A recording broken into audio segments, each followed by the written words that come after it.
que eu iria dar com os irmãos, mas fui impedido de estar com vocês. E hoje, nosso preparo tem em vista 1 Timóteo, capítulo 3. Veremos o verso 1 até o verso 7, se Deus assim permitir.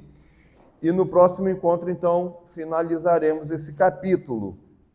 1 Timóteo, capítulo 3.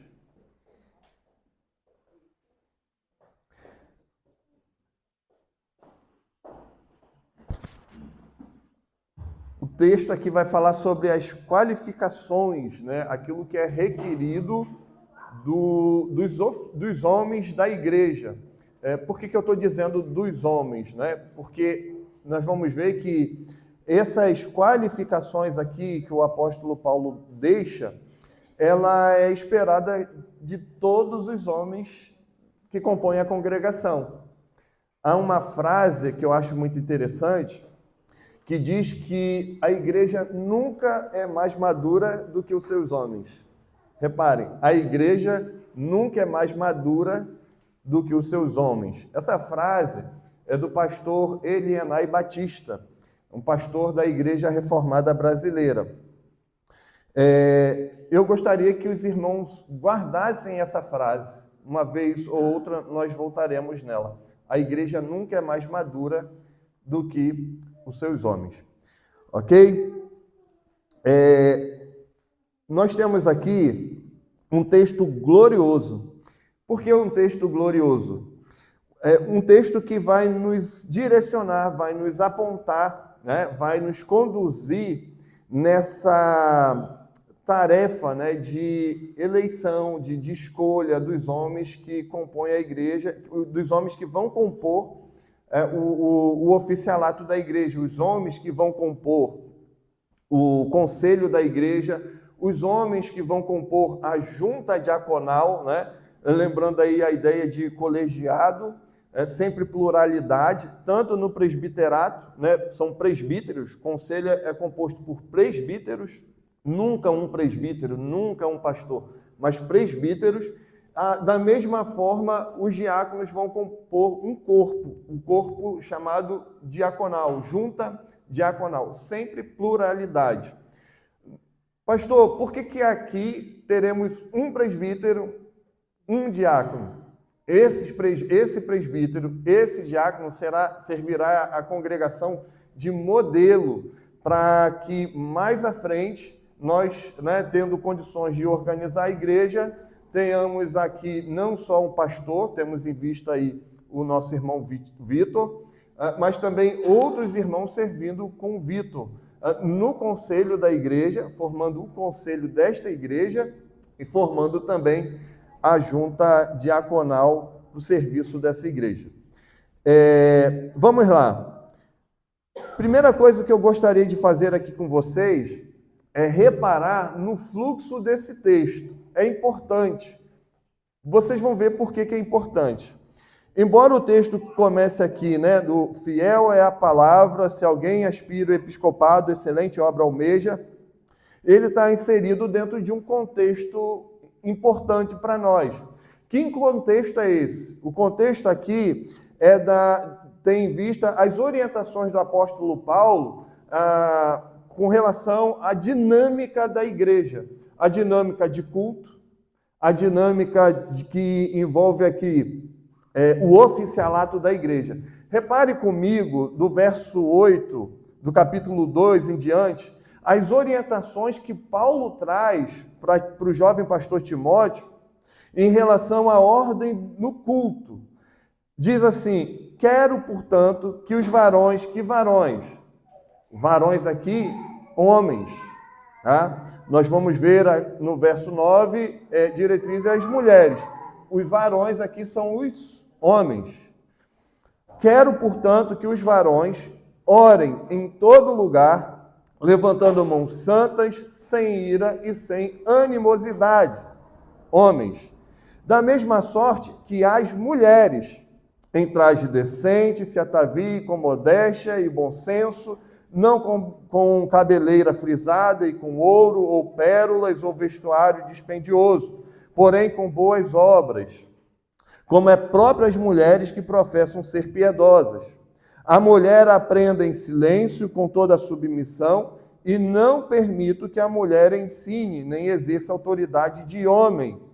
Esteja, porém, em silêncio, porque primeiro foi formado Adão, depois Eva. E Adão não foi iludido, mas a mulher, sendo enganada, caiu em transgressão. Todavia, será preservada através de sua missão de mãe, se ela permanecer em fé e amor e santificação com bom senso. Mais à frente, nós temos também nessa mesma dinâmica a orientação para primeiramente aos homens, colocando os homens aqui numa posição de liderança, aquele que vai conduzir, aquele que vai governar a igreja. No verso 4 do capítulo 3, nós temos o seguinte, em relação aos homens, esses que serão eleitos no meio do povo de Deus e que governe bem a própria casa. Se ele não governar, não exercer a governança dentro de casa, a igreja vai ficar um negócio complicado.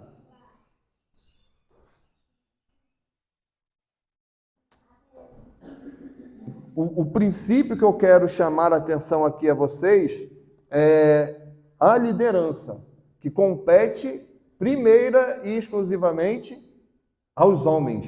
O homem governa, o homem conduz. As diretrizes aqui, as orientações que nós temos aqui, as qualificações visam os homens.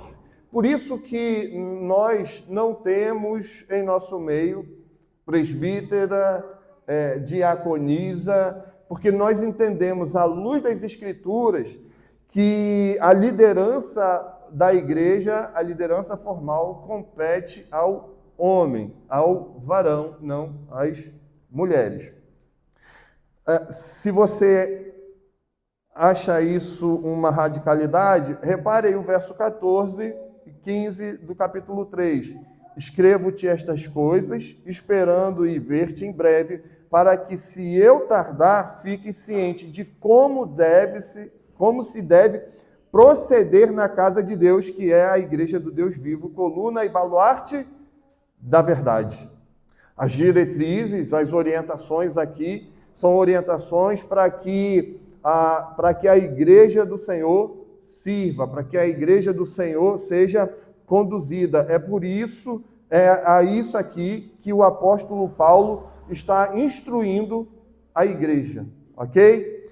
Então, vimos aqui o fluxo, vimos aqui em que contexto o capítulo 3 de 1 Timóteo está inserido.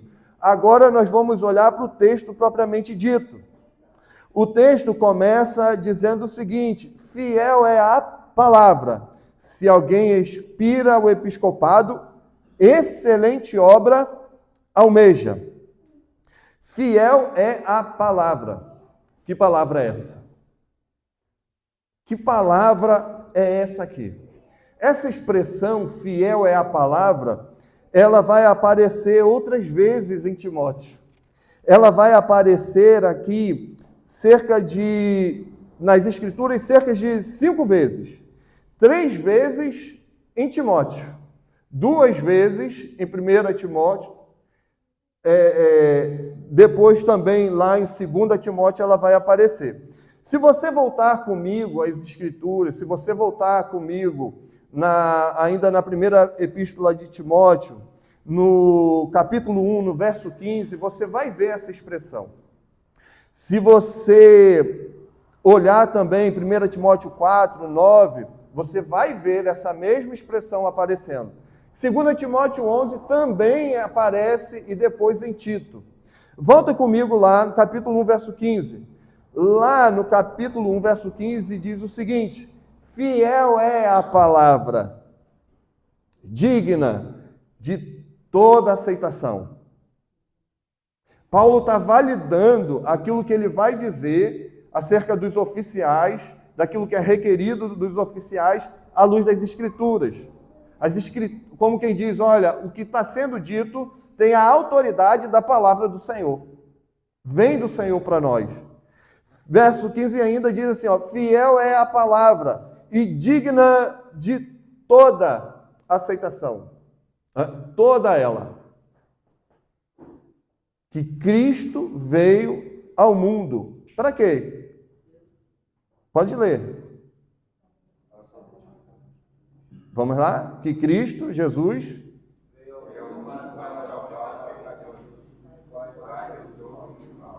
Isso. Fiel é a palavra e digna de toda aceitação. Que Cristo veio ao mundo para salvar os pecadores, dos quais eu sou o principal.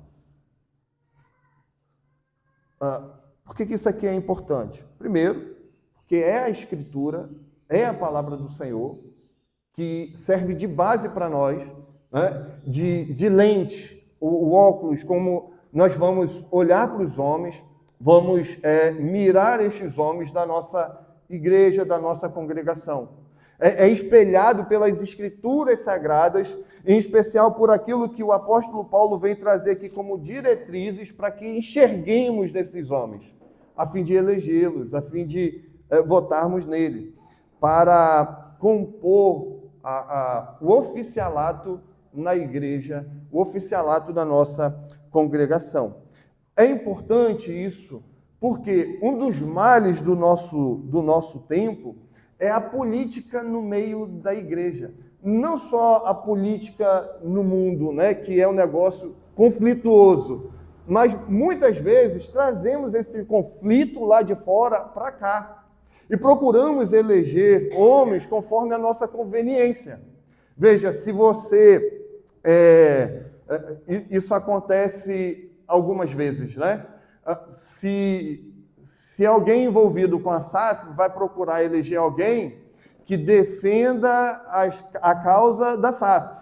Se é da UPH, vai procurar alguém que defenda as causas da UPH. Estou falando aqui das sociedades internas, né? Veja, é a repetição daquilo que o mundo faz. Busca a eleição de homens, a promoção, a eleição de homens conforme a nossa conveniência. Mas nós estamos falando aqui de algo que nós devemos ter em alta conta. Devemos considerar aqui. A política, não devemos seguir este rumo, não podemos seguir os trâmites deste mundo, não podemos cair na tentação de seguir as orientações deste mundo quando falamos de eleição de oficiais na igreja.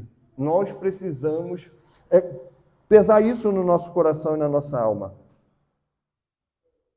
Não vamos exaltar os homens, não vamos colocar homens nestes ofícios para exaltação deles, para exaltação nossa, para conveniência nossa. Veja o que o texto aqui disse para nós. Fiel é a palavra e digna de toda aceitação que Cristo veio ao mundo salvar. E como é que Cristo faz isso? Dando-se, entregando-se, sofrendo, sangrando.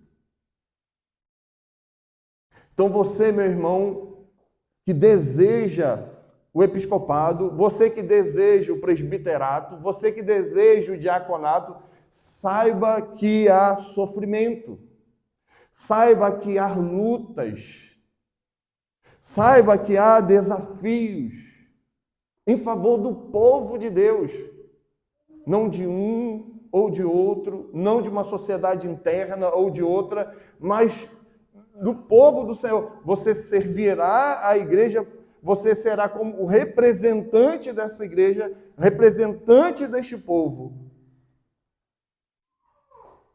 para sofrer, para trabalhar, para servir ao Senhor Jesus Cristo, para promover a glória do Senhor no meio da igreja, para conduzir pecadores a Cristo. Cristo Jesus, o exemplo de presbítero perfeito, o presbítero que devemos seguir. Cristo Jesus veio ao mundo para salvar. Cristo deve ser exaltado. Não o interesse particular de uma sociedade interna ou de um grupo específico na igreja ou seus próprios interesses. Fiel é esta palavra. É por isso que Paulo começa esse texto dizendo: fiel é a palavra. Onde mais essa expressão aparece? 1 Timóteo 4,9. Fiel é esta palavra e digna de inteira aceitação. 2 Timóteo, capítulo 11, diz: fiel é esta palavra, se já morremos com ele, também viveremos com ele. Fiel é esta palavra.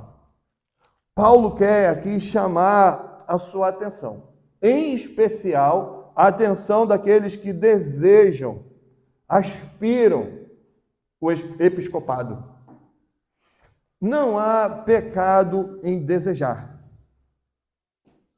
ambicionar o episcopado, o presbiterato, o oficialato da igreja. Aliás, eu incentivo aqui a todos os homens da igreja a desejarem, mas desejarem ardentemente o episcopado, o presbiterato, o diaconato da igreja. Todos os homens. Todos os homens. Essas qualificações aqui são exigidas de todos os homens da igreja. Então não é pecado você desejar isso. Há um desejo, sim, pecaminoso. É aquele caso em que você deseja o episcopado por motivos errados, por uma competição, visando o lucro, visando a glória própria, torna esse desejo pecaminoso.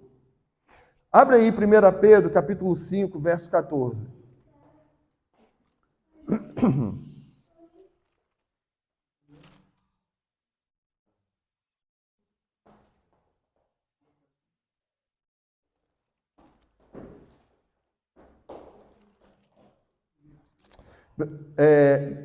Deixa eu ler esse texto aqui.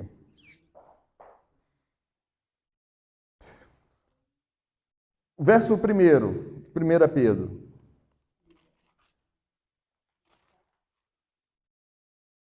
Rogo-vos, pois, aos presbíteros, que há entre vós, eu presbítero com eles, e aqui você tem Pedro se colocando, Pedro que lá no capítulo 1 vai se apresentar como apóstolo.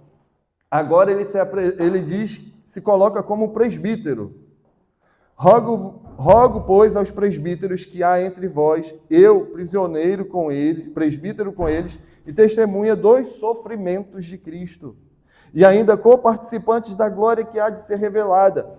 Pastoreai, o que está escrito aí, verso 2? Pastoreai.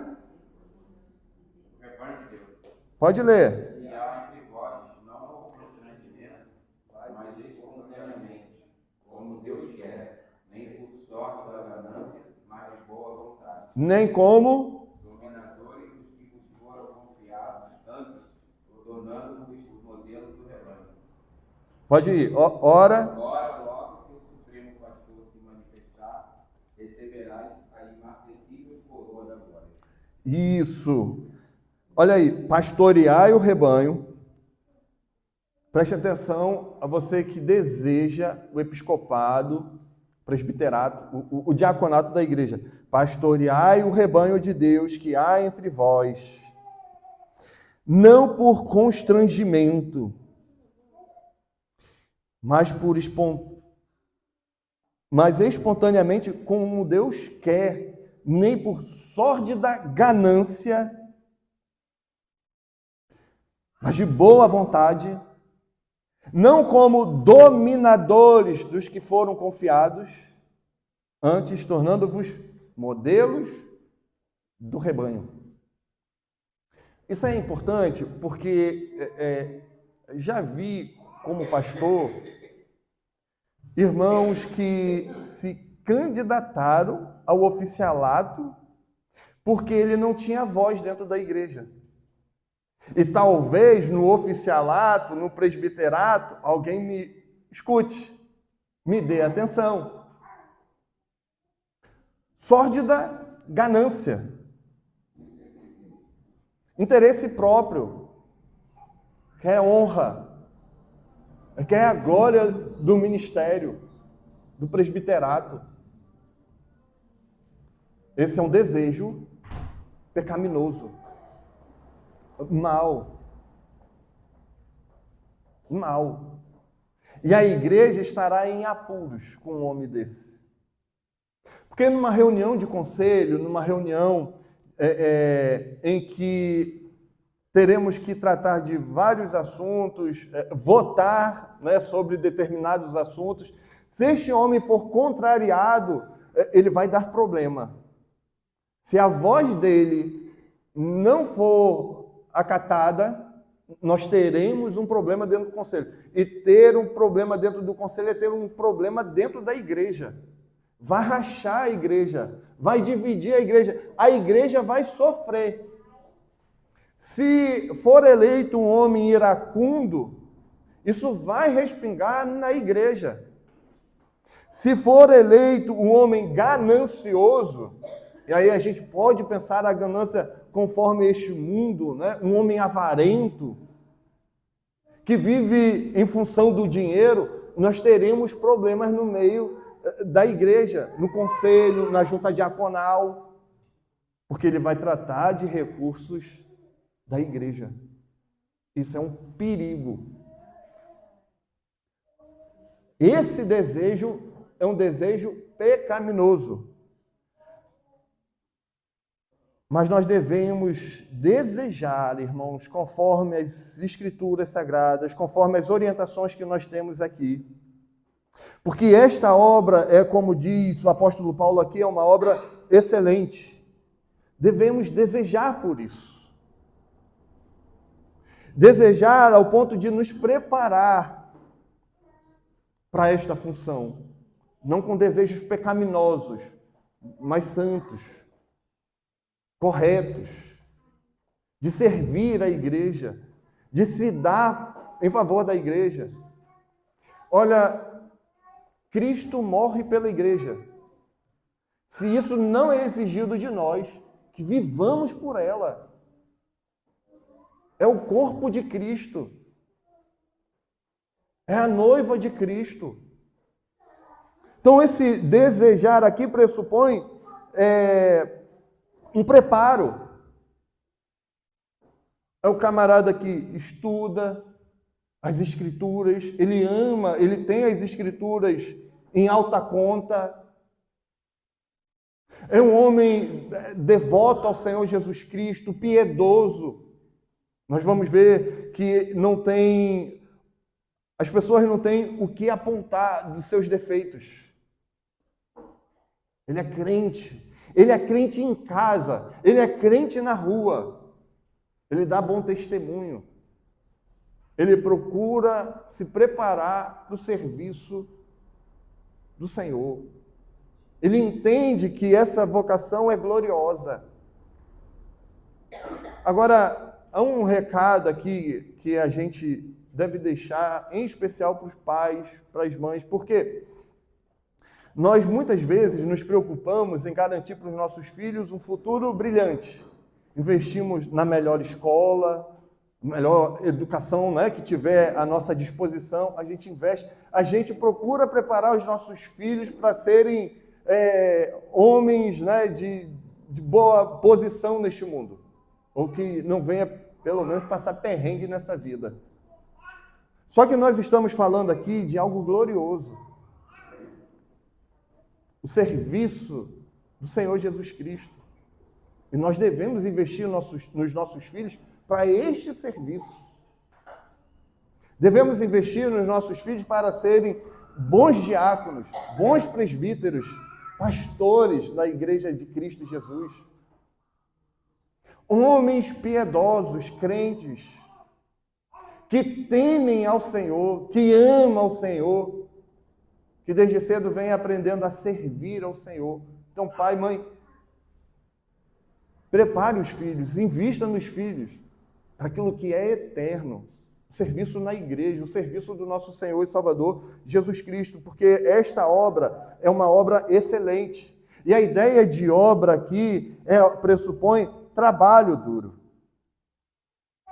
serviço, edificação. Então, se você já está pensando aqui no seu candidato,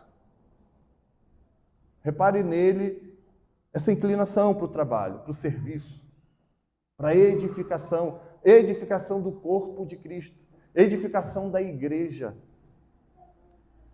Homens que estão disponíveis para o trabalho, que não temem trabalhar para Cristo, para a obra de Cristo. Muitas vezes ficamos até altas horas envolvidos com o serviço da igreja. É uma visita urgente. E visitar não é coisa apenas de pastor. O presbítero visita, aconselha, pastoreia. E há urgências, muitas vezes. Ele deve estar disponível para isso. Aliás, ele deve amar isso. Ele deve amar este serviço. Por isso Paulo diz aqui, fiel é a palavra. Se alguém aspira o episcopado, excelente obra almeja. Se você deseja, sonde o seu coração, a sua alma, veja se os motivos são corretos. E aí Paulo, então, ele vai chamar a nossa atenção para as instruções, para as características destes oficiais, a partir do verso 2. Que é bom você ficar de olho, você prestar atenção, a fim de reparar nos candidatos. Aquilo que vai ser requerido aqui não é opcional. O homem deve ter uma dessa qualidade e outra não. Não é opcional. Ele deve ter. Ele deve desenvolver isso aqui. Lembrando, é requerido aqui essas qualificações de todos os homens da igreja. Por que de todos os homens da igreja? Porque os oficiais serão retirados daí do meio de vocês. Lembrem-se, a igreja nunca é mais madura do que os seus homens. E se os seus homens forem frágeis, imaturos, a igreja será frágil. A igreja será imatura. Se os homens que compõem a nossa congregação, a nossa igreja, forem eternos adolescentes, a igreja também não vai amadurecer, ela não vai crescer. O comportamento vai ser o comportamento de meninos e meninas, infantil, na fé, não progride na fé. Sabe a ideia dos eternos adolescentes? Aquele homem que tem 45 anos, mas se comporta como um menino, como uma criança, como um adolescente. Ele não é maduro. Não terá ali maturidade para sentar com uma ovelha e aconselhar a ovelha, para doutrinar o povo de Deus, a igreja de Deus. Portanto, nós precisamos avaliar bem, olhar para os homens da nossa igreja com a ótica de Cristo, com a ótica das Escrituras, conforme as instruções que nós temos aqui. Paulo começa dizendo, é necessário, ou seja, não é algo opcional aquilo que eu venho trazer para vocês. Estes homens devem se desenvolver nestas áreas. Os homens da nossa igreja, da nossa congregação, devem ser colocados aqui. É necessário, portanto, que o bispo seja irrepreensível, esposo de uma só mulher, temperante, sóbrio, modesto, hospitaleiro, apto para ensinar, não dado ao vinho, não violento, porém cordato, inimigo de contendas, não avarento, diz o verso 3 aí do capítulo 3. Que governe bem a própria casa, criando os filhos sob disciplina com todo o respeito. Pois se alguém não sabe governar a própria casa, como cuidará da igreja de Deus? Não seja neófito para não suceder que se ensoberbeça e incorra na condenação de quem? Do diabo.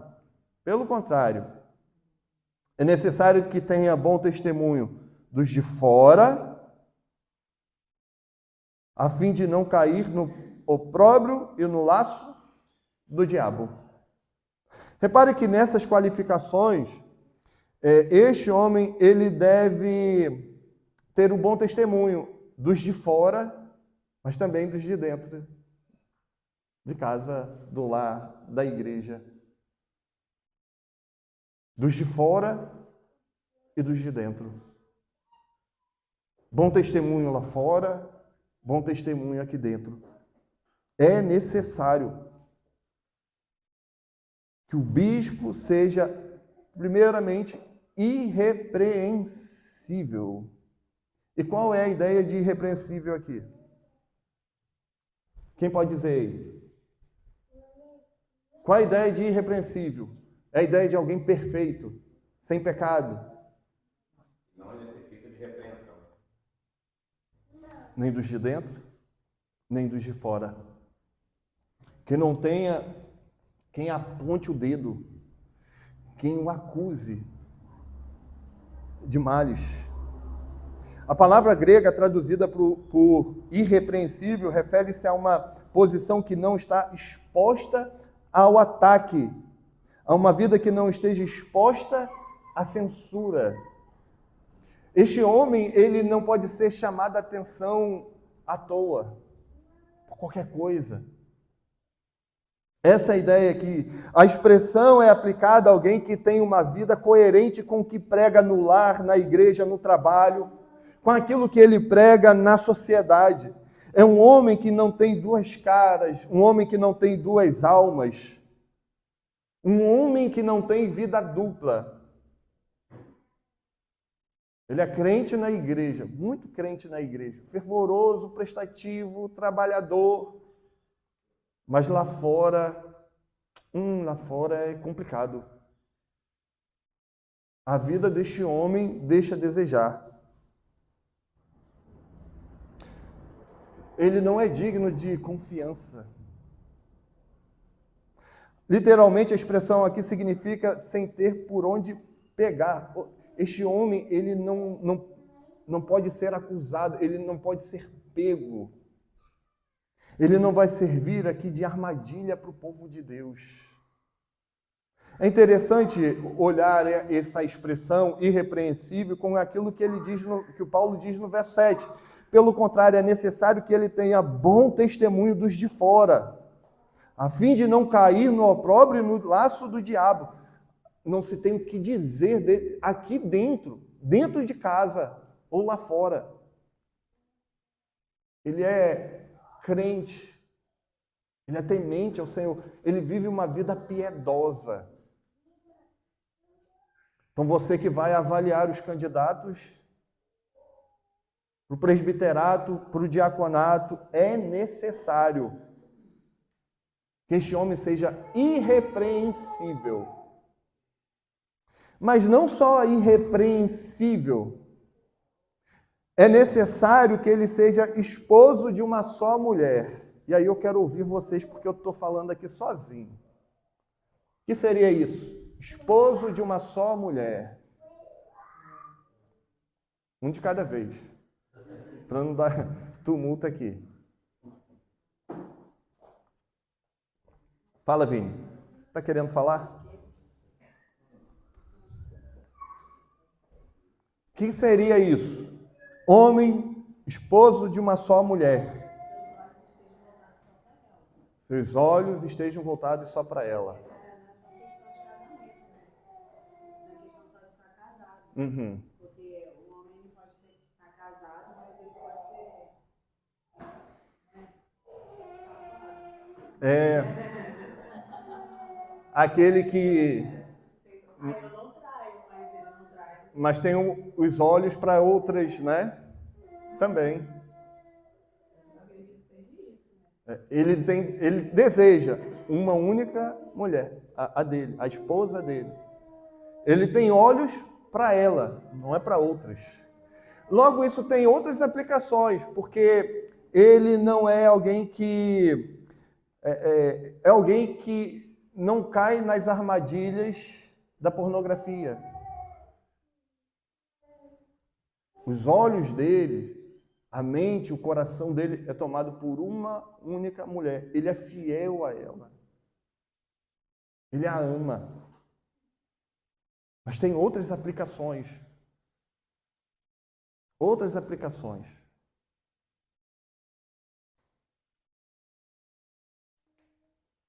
Veja, isso não significa que o homem solteiro esteja impedido de exercer o presbiterato. Também não significa que um irmão viúvo que se casou novamente esteja impedido do presbiterato. O que não pode é um pastor, presbítero, termos sinônimos, ser divorciado e casado a segunda vez. Isso o desqualifica para o oficialato. Paulo pode estar aqui até se referindo a um novo casamento após o divórcio. O esposo de uma só mulher significa que um presbítero não pode ser poligamo, ter mais de uma mulher, e também não pode ser infiel à sua mulher, não pode ser um adúltero. O presbítero deve ser um homem de moralidade inquestionável, inteiramente fiel e leal à sua esposa. Marido fiel. Olha, aqui cabe uma aplicação aos solteiros. Também aos solteiros. As Escrituras nos orientam a guardar, né, preservar a nossa vida para uma mulher. Não ter várias ao longo do caminho. Esse texto é um daqueles que deve nos deixar constrangidos. Deve nos deixar constrangidos. Principalmente aqueles irmãos que foram, ao longo da história, mulherengo, de um galho para o outro. São muitas mulheres ao longo da história.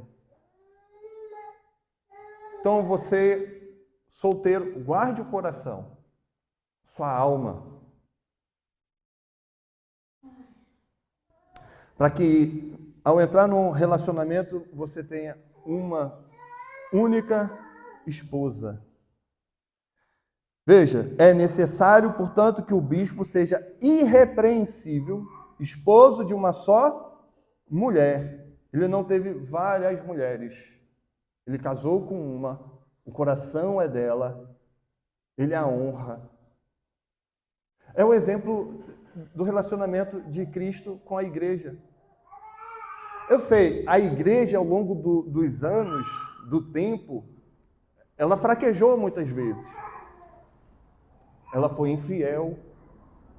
Olha para o Antigo Testamento e você vai ver quantas vezes o povo do Senhor, o Israel de Deus, adulterou, se prostituiu. Mas o Senhor, o marido, é fiel. Cristo não adultera. Cristo não foi infiel à igreja. E ele é o exemplo que devemos seguir, de fidelidade matrimonial. É Cristo, fiel. Foi traído, mas permanece fiel.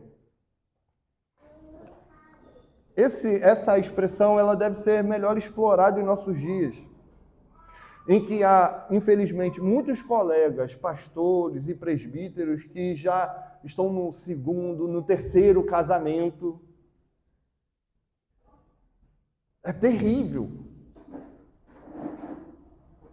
Mas é como diz Paulo aqui, fiel é esta palavra.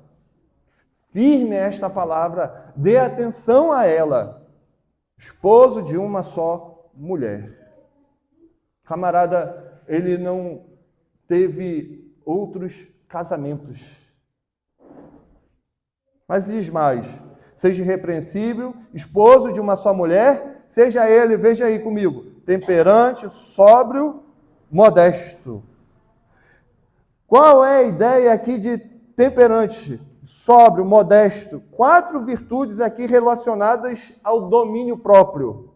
O presbítero precisa ser temperante. A palavra grega traduzida por temperante significa sóbrio, atento, vigilante. Tem a ver com o domínio dos impulsos, quer na área sexual, quer na bebida. Ele é temperante. Ele é sóbrio, prudente, sensato. O presbítero é alguém disciplinado. Aqui é a virtude em que o homem se coloca acima das paixões e dos desejos. Ele tem completo domínio de si. É ruim para a igreja um oficial destemperado, que não se governa, que fala o que dá na cabeça, sabe? Que não mede as palavras, as atitudes. É prejuízo para a igreja ter um homem assim. Ele precisa ser modesto. Fala-se muito em modéstia em termos de vestimenta para as mulheres, mas os homens também. Os homens devem ser modestos. E a ideia aqui é de ser ordenado, honesto, decoroso. É aplicado ao homem forte, despojado de vaidade, avesso à soberba. O líder da igreja deve ser um homem modesto, alguém que controla seus instintos, suas paixões, seus desejos. Alguém cujo controle interno se transforme em beleza externa. O líder deve ser um homem em cujo coração reine o poder de Cristo e em cuja vida resplandeça a beleza de Cristo. Não suas vestimentas, seu comportamento duvidoso, mas ele reflete a beleza de Cristo. De Cristo. Ele vive como Cristo. Ele gasta seus dias como Cristo.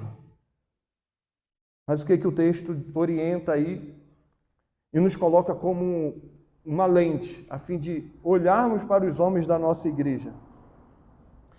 Verso 2, é necessário, portanto, que o bispo seja irrepreensível, esposo de uma só mulher, temperante, sóbrio, modesto e mais o quê? Hospitaleiro. A gente pensa em hospitalidade em termos das mulheres, que gostam de arrumar a casa, né, deixar a casa bem organizada a fim de receber as pessoas, acolher as pessoas, prepara ali um ambiente, deixa aconchegante, bem perfumado, a fim de receber bem, prepara um bolo, um alimento para receber alguém. A Aline e a Antônia se olhando aí. Falou em bolo, gente. Mas os homens também. Os homens devem ser hospitaleiros. A ideia aqui de hospitaleiros é a ideia de amigo dos estrangeiros. Isso significa dizer que o homem, da igreja, os homens da igreja, não só o presbítero que vai ser eleito, mas os homens da igreja, eles devem ter o coração aberto para receber. Ele deve ter a casa aberta, o bolso aberto. Para fazer um bolo, tem um investimento. Para arrumar a casa, para receber bem. O homem precisa ser hospitaleiro. Ele deve ter prazer em receber as pessoas em sua casa, na igreja, e ajudá-las em suas necessidades. Às vezes um desconhecido, um estrangeiro, alguém que está passando. Essa é a ideia aqui. Mas há uma beleza nessa expressão, irmãos. Há uma beleza redentiva nessa expressão aqui. Porque o Senhor foi conosco hospitaleiro, nos acolhendo, nos recebendo, nos dando guarida, nos dando uma casa, nos dando um lar, nos dando uma família. O Senhor foi hospitaleiro. A linguagem aqui é uma linguagem redentiva e não tem aplicação apenas às mulheres, senão aos homens. Aqui é requerido 2 homens da igreja, da congregação. Hospitalidade. A ideia de hospital, né? Vem daí, né? Hospitalidade. Tempo em que a igreja, por meio dos oficiais, os diáconos, tinham hospedarias. Nessas hospedarias, eles não só acolhiam os doentes. Hoje a ideia é hospital, né? Está doente, corre para o hospital.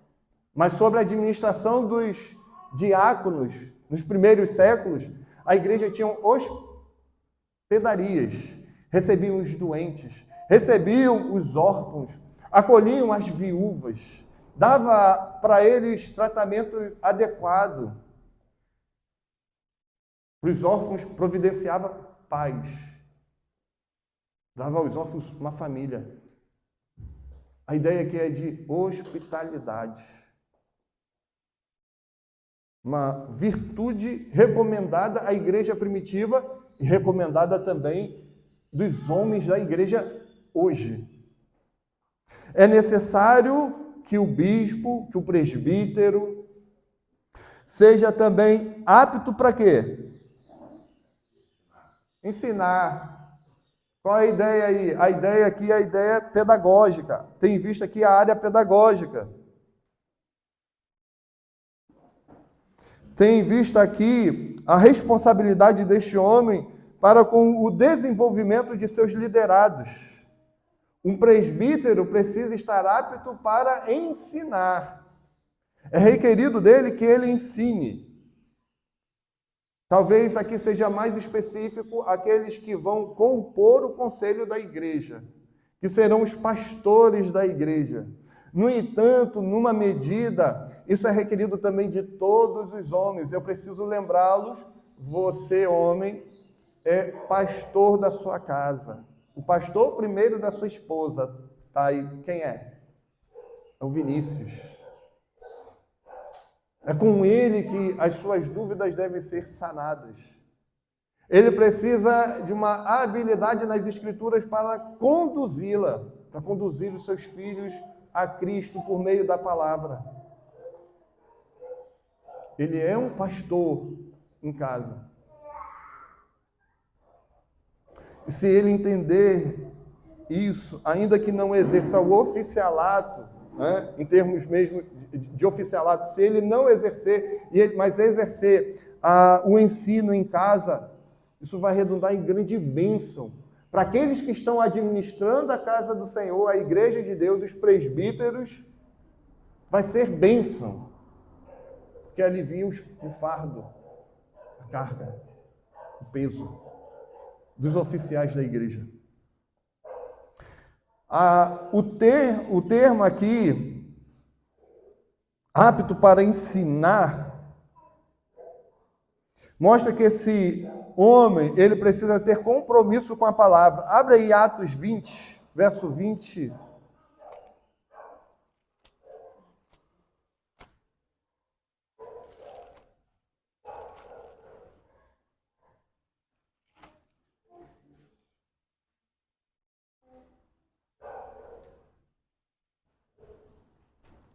Vou ler do 17, diz assim, ó.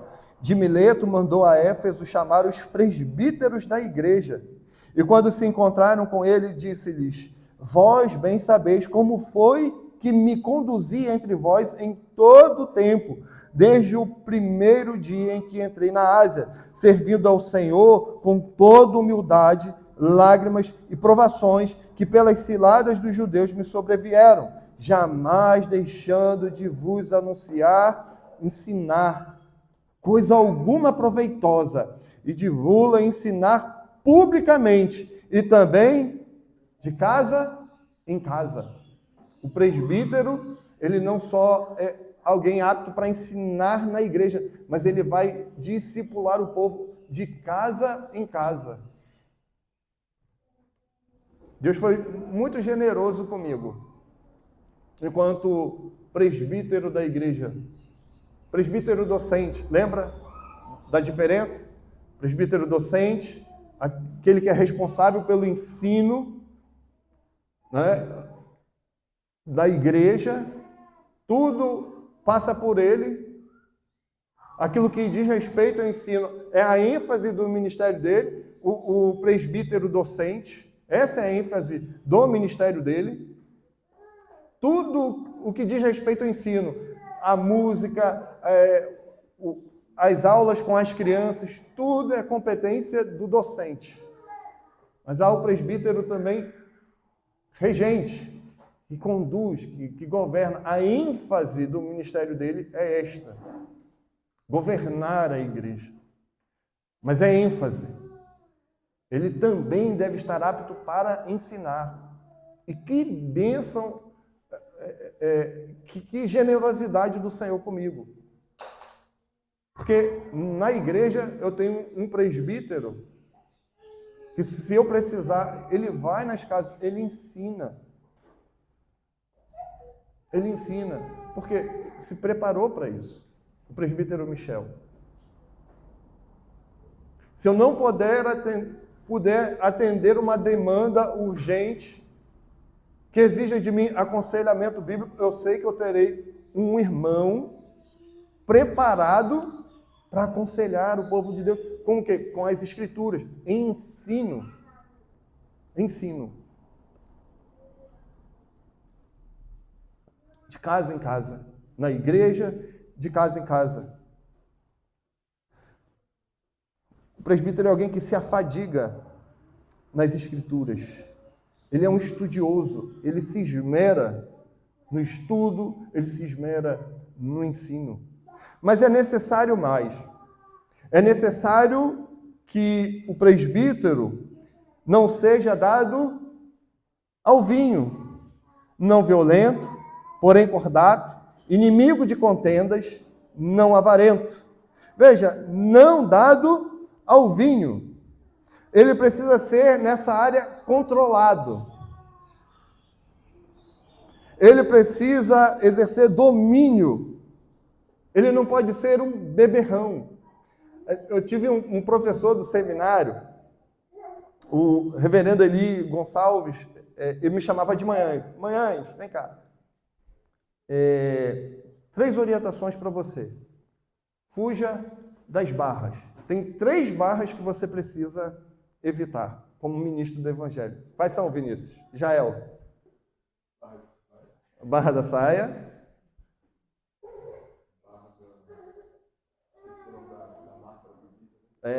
O velho barreiro, né? Alguma coisa assim. E a barra do ouro. Barra da saia, a barra do ouro e o velho barreiro. Era uma cachaça, né? Manhãs, você precisa evitar no seu ministério 3 barras, né? O presbítero, ele não pode ser alguém dominado, escravo da bebida. Não só da bebida, do vício. Do vício. A embriaguez, irmãos, não combina com o ministério do pastoreio. O mesmo apóstolo que orientou Timóteo a beber um pouco de vinho por motivos terapêuticos, agora declara que um presbítero dado ao vinho não está apto para a liderança da igreja de Deus. O problema aqui não é com álcool em si, mas com um entorpecimento que vai prejudicar as faculdades, o julgamento do homem de Deus, do presbítero. O ensino. e o vício são coisas que não combinam. Ele precisa estar com a mente clara, sóbria, para ensinar.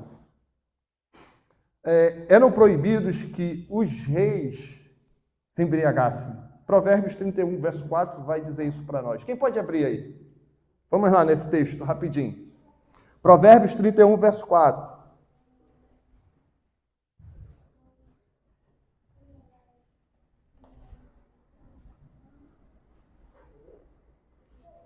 Pode ler. Não convém aos reis, ó Lemuel, não convém aos reis beber vinho, não convém aos governantes desejar bebida fermentada. Isso. Dos profetas também isso era requerido em Isaías 28, verso 7. Pode abrir aí, Jael, por favor? Isaías 28, verso 7.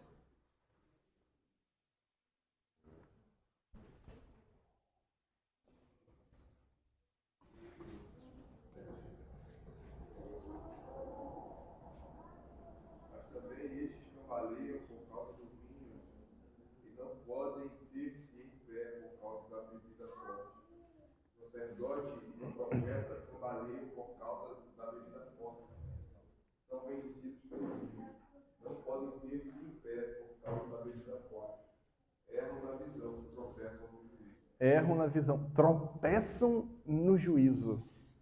São os riscos de ter alguém, né, compondo a liderança da igreja, presbiterato, também diaconato, mas que é entregue ao vício.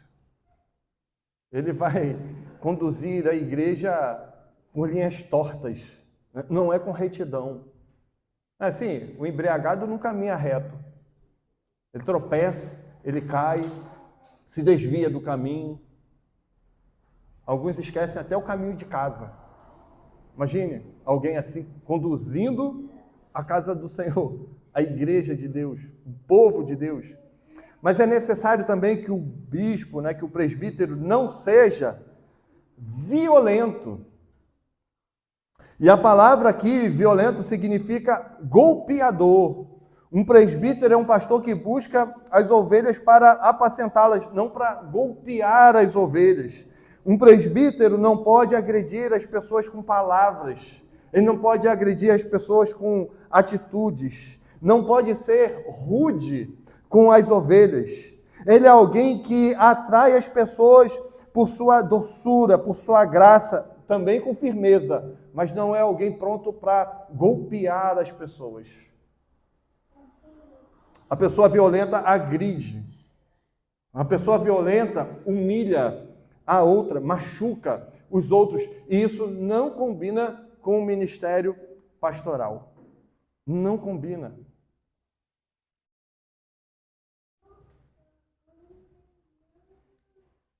Pessoal, um homem desse, forte, sentado do outro lado da mesa, com o pastor Ricardo, magrinho, numa discussão no meio do conselho. Vai dar ruim, gente. Não pode ser alguém violento, agressivo, né? Pavio curto. Logo estoura. Quer quebrar tudo, né? Não pode ser. É necessário que o presbítero seja, porém, cordato, amável. Alguém que luta pela paz, alguém que é um pacificador, alguém que constrói pontes, não abismos, alguém que não é alguém que espalha boatos, mas é alguém que promove reconciliação. Não é alguém que atiça o fogo, mas que apaga as chamas.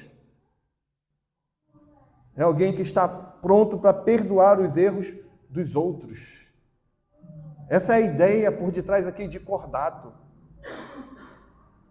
Está ali a igreja dividida numa situação e o presbítero colocando ainda mais lenha na fogueira, mais fogo. Em vez de apaziguar. Ele é pastor, ele apazigua o rebanho. Ele não está ali para incendiar o rebanho. Lembra por que é importante pensar nos interesses dele, no desejo dele? Por que ele está aspirando o ministério? Por que ele está aspirando o presbiterato, o diaconato? Por isso. Porque um homem que não se encaixa aqui nessas qualificações, ele vai trazer mal para a igreja. Ele não vai promover o bem. Ele não vai apacentar o rebanho. Ele vai trazer sofrimento. Ele vai trazer dor. Um pastor desequilibrado, um presbítero desequilibrado, é um mal para a igreja.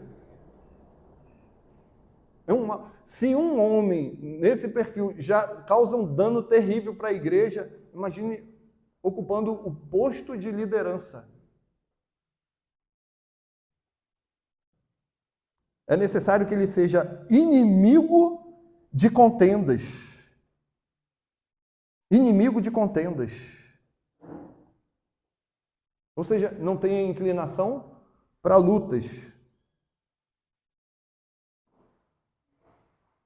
O líder cristão é um inimigo de contendas, é um homem engajado na promoção da paz. Suas palavras e atitudes são cuidadosamente pensadas para não colocar uma pessoa contra outra. Quem tem pavio curto, né, não pode ocupar o oficialato. Não pode. Não pode. É necessário também que o bispo não seja avarento. No que se refere aqui à área financeira, o trato do dinheiro e bens, o presbítero não pode ser um homem avarento. A avareza é o apego ao dinheiro, é amar o lucro mais do que a Deus, é estar apegado ao dinheiro mais do que ao ministério, é lidar com os outros interessado nos bens que eles possuem, em vez de lutar pelo bem das outras pessoas. É um perigo um homem avarento no ministério pastoral, no presbiterato. Nós vamos ver que também no diaconato ele vai lidar com as finanças da igreja. Se ele é tentado nessa área, cuidar das posses, do dinheiro da igreja, não vai ser legal. Não vai ser legal. Eu lembro de um irmão que foi contar os dízimos. É preciso deixar claro que o irmão não daqui, né? Foi contar os dízimos. Ficou sozinho contando os dízimos. Fez o trabalho dele, guardou o envelope, deu o destino correto, né? E aí ligou: pastor, eu sofro muita tentação nessa área, mas eu venci. Como se aquilo ali fosse algo positivo, né? Na verdade, sabendo dessa falha, sabendo dessa inclinação, ele não deveria nem ocupar este ofício, este cargo. Um homem avarento, responsável pela contabilidade da igreja. São recursos santos, é dinheiro do povo de Deus. Vai ser usado, vai ser gasto com sabedoria para a promoção da glória do Senhor e não do homem. Ele não pode ser avarento. Mas há uma outra implicação aqui. Porque um homem avarento, ele trabalha de dia, noite, ele não tem descanso.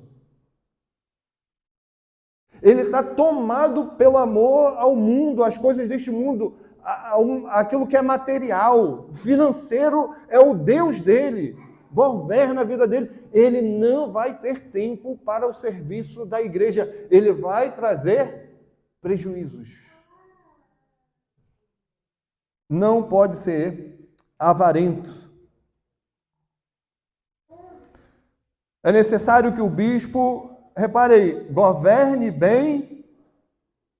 4 e 5, o que está escrito aí? Quem pode ler, por favor? Um de cada vez, gente.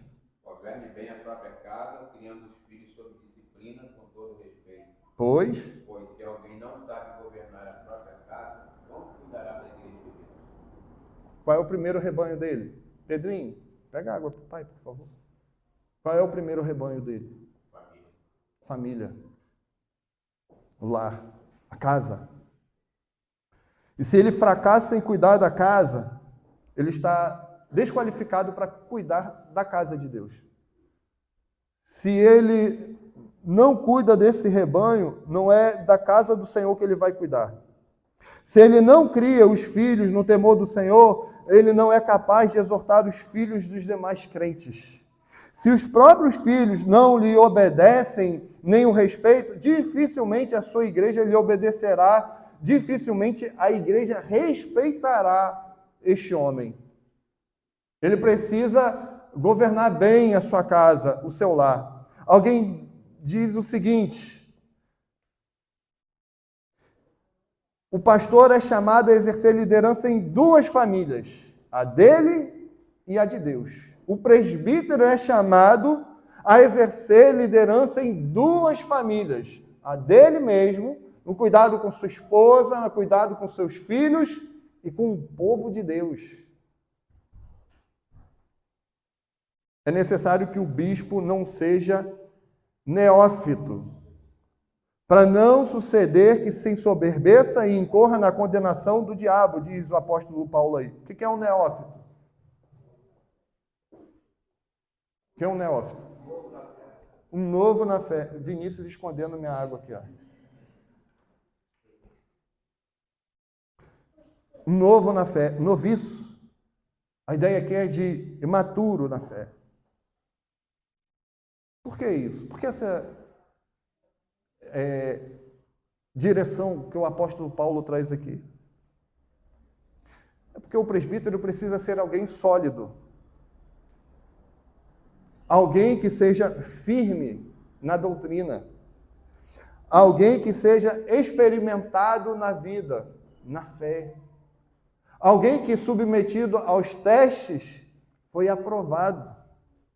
Nós precisamos entender que essas qualificações para os presbíteros esbarram no princípio do tempo também.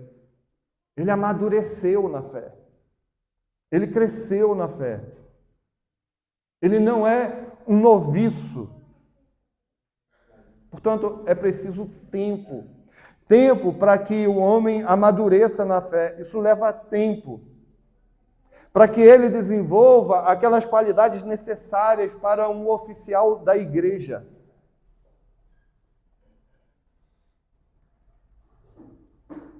Ele precisa ser treinado na fé, experimentado na fé.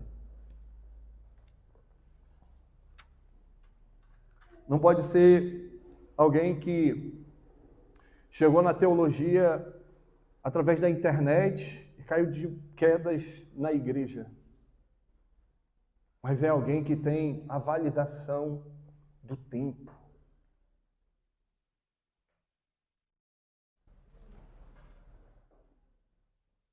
E Paulo aqui, irmãos, ele quer lembrar para nós que a imaturidade espiritual é o portal para a soberba. A imaturidade espiritual é um portal para a soberba. Soberba. Um neófito, no oficialato, no presbiterato, veja aí o verso 7. É necessário que ele tenha bom testemunho de fora, a fim de não cair no opróbrio, no laço do diabo. Verso 6, né? Para não suceder que se ensoberbeça. Olha a posição que eu estou.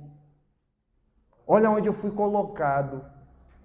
E olha que perigo, né? Porque há uma tendência que espero que nós não tenhamos isso aqui, isso não aconteça aqui, né? Mas há uma tendência de se promover, eleger o homem porque ele fala bem, porque ele se veste bem, pelas posses que ele tem, por ser um homem bem-sucedido na igreja, então ele se destaca socialmente. Pronto. Ainda que seja novo convertido, é o homem, achamos o homem, sabe? Ele é bonito. Coloca lá na frente. Dá um voto de confiança. Isso é o oposto àquilo que o apóstolo Paulo está ensinando aqui. Ele não pode ser um noviço, ele não pode ser um neófito, ele tem que ser experimentado. Ele tem que ter dado à igreja provas de maturidade na fé cristã. Não é alguém que apareceu na igreja do nada. E aí sim, o verso 7. É necessário que o bispo tenha bom testemunho dos de fora, a fim de não cair no opróbrio e no laço do diabo. Por que no laço do diabo? A ideia aqui é de armadilha do diabo.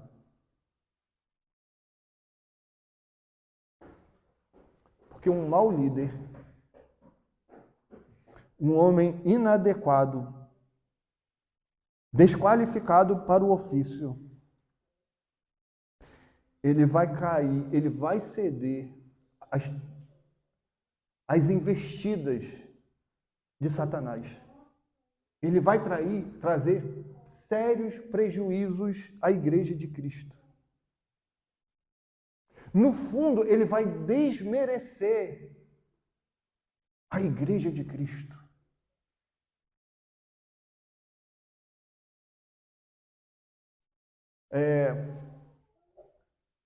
Pastoreei uma igreja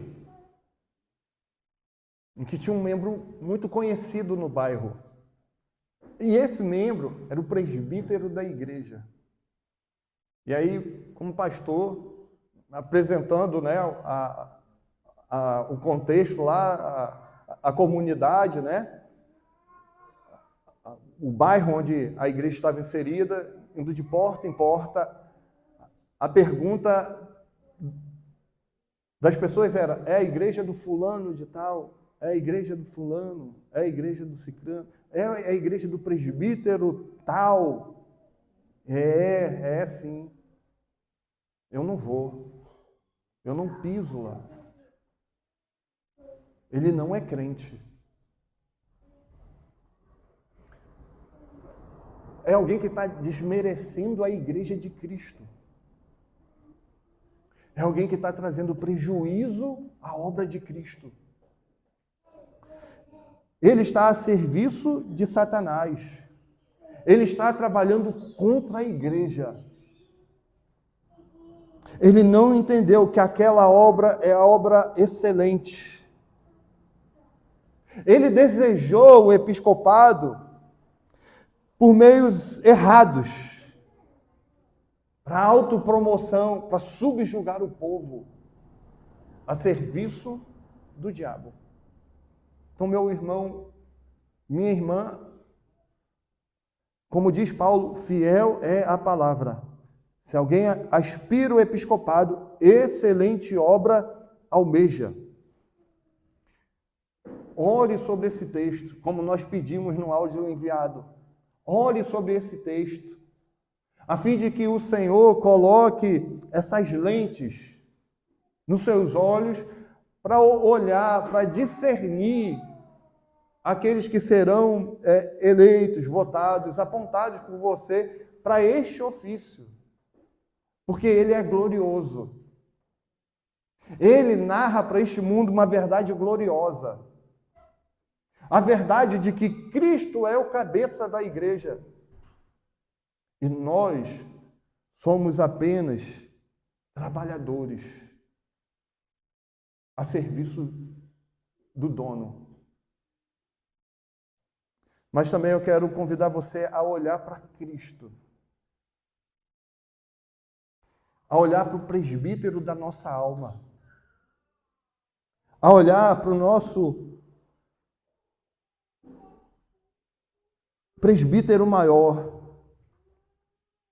A olhar para aquele que não vacilou em sua obra. A olhar para aquele que se deu, que se entregou, que sangrou por esta igreja. A olhar para aquele que morreu por esta igreja. A olhar para o presbítero por excelência. O presbítero infalível. Que sabe o que é sofrer. Que sabe o que é uma batalha em favor da igreja. Olhe para ele. E a despeito das nossas limitações, e eu estou falando aqui com um pastor, um presbítero, limitado e frágil, a despeito da fragilidade dos homens que vão compor o conselho da igreja, a junta diaconal, a despeito disso, nós temos um presbítero que não falha, mas que é modelo de serviço para todos nós, em especial para você, homem. Olhe para Cristo. Mire em Cristo. Abra comigo em Efésios 4, último texto.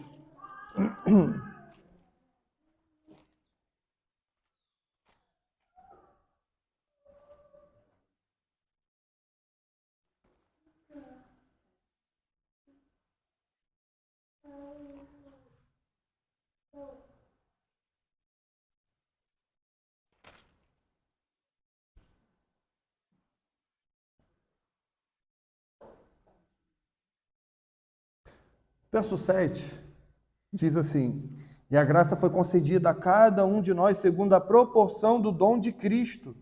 Por isso diz, quando ele subiu às alturas, veja a obra, levou cativo o cativeiro e concedeu dons aos homens.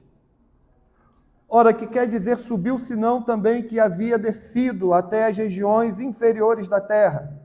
Aquele que desceu é também o mesmo que subiu acima de todos os céus para encher todas as coisas. E ele mesmo concedeu uns para apóstolos, outros profetas, outros para evangelistas e outros para pastores e mestres. Dons dados à igreja. Com vista o quê?